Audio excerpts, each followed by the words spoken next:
And hello, everyone, and welcome back to our Senate videos where we take a look at the Senate races going on across America in 2026. And I give my thoughts and analysis and view of the race. Today, we are looking at the state of West Virginia, wild and wonderful, and a seat currently held by the Republican Party, and the current incumbent senator is Shelley Moore Capito. Senator Capito is currently in her second term. In 2020, Senator Capito was reelected with a margin of victory of 43%. In 2020, Donald Trump won the state of West Virginia by a margin of victory of 38%. And in 2024, Donald Trump's margin of victory in the state of West Virginia was 41%. So Trump improved his margin of victory in West Virginia over his 2020 margin. But in the 2020 election, Capito ran slightly ahead of Trump in Trump's second best state in the nation. West Virginia, since the turn of the century, has moved solidly to the right and has consistently voted for Republican candidates since at an amazingly large clip. 2008 is really when the dam broke, and they began to vote by a significant amount for Republican candidates over a long history of supporting Democratic candidates. Um, and is now a solidly, reliably red state. And as I said, it was Trump's second best state in the country after Wyoming. The two candidates, the Democratic nominee is Rachel Fetty Anderson. Miss Anderson is a public interest attorney from Morgantown, and she is running on a theme of human rights, um, children and education, and good public infrastructure. Um, Miss Anderson is talking about also the environment and really improving education, as I said, uh, children's issues, dealing with children's rights, and also human rights. Miss Anderson's running a very um, standard Democratic campaign, focusing on issues your average Democratic candidate would run on. And the environment's an important issue in West Virginia, just because of the coal industry and the devastation the coal industry has brought upon the land there, and at one point might have been a winning message back when labor unions were more active in West Virginia. But as we've seen, as I was discussing earlier, West Virginia's just moved solidly to the right, and any talk of environmental um,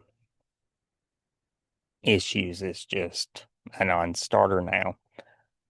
The Republican nominee is the current incumbent Senator Shelley Moore Capito. Miss Capito, as I said, is in her second term.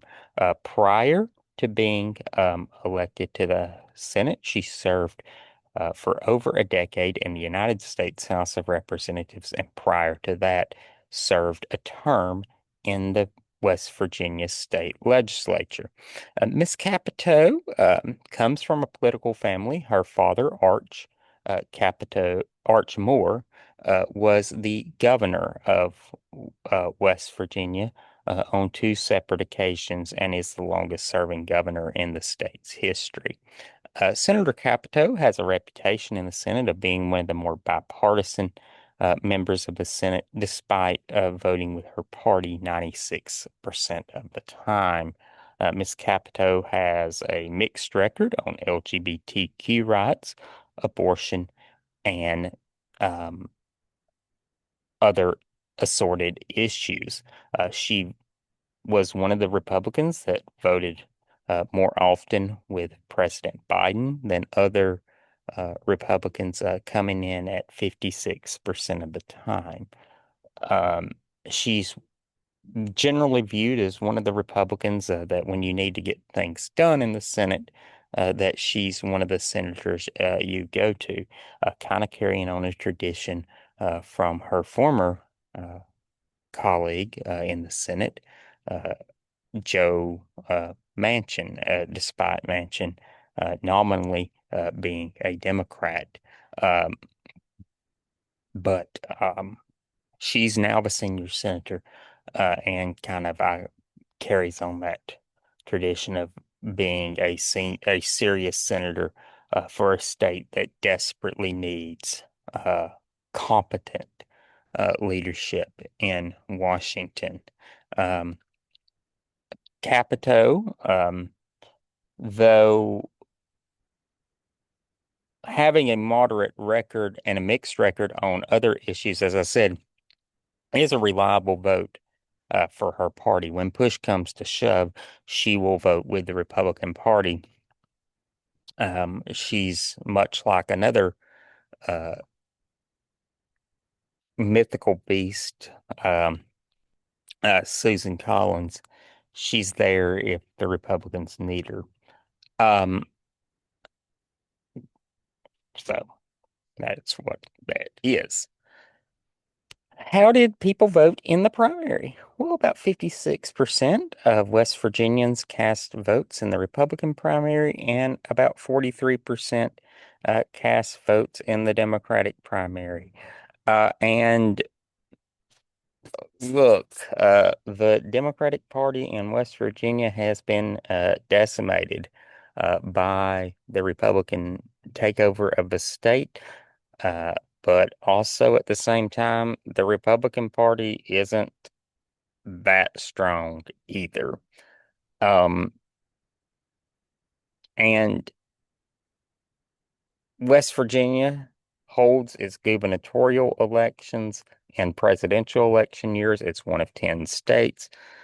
So, a low turnout primary and a primary not on paper looking like uh, a blowout, in my opinion, really is not going to have any bearing on how this race comes out in the end.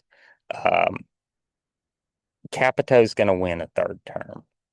I see no scenario in which Miss Anderson catches fire and is able to flip this seat.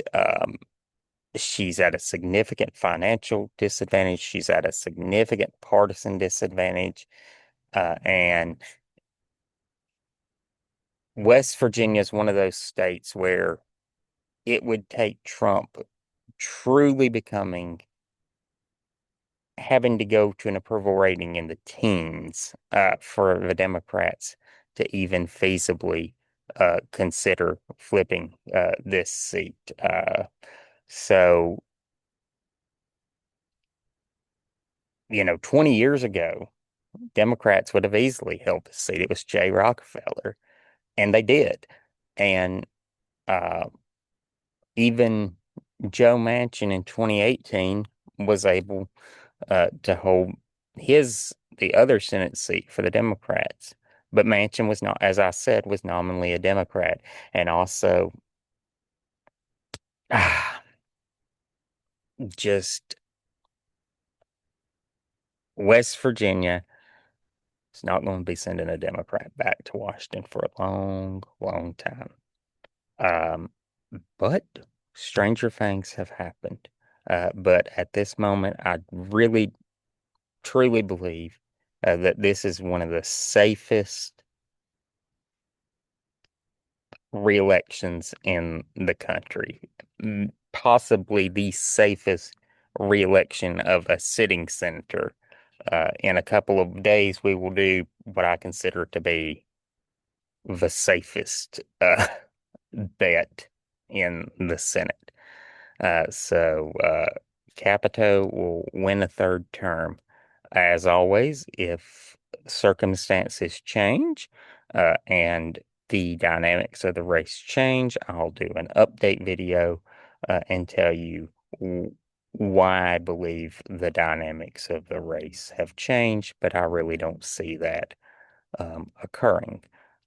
So come back in the next few days. We're going to be knocking out more and more safe Senate seats uh, as we move into September, and then in October, we'll tackle those toss-up races that are sprouting up all across America.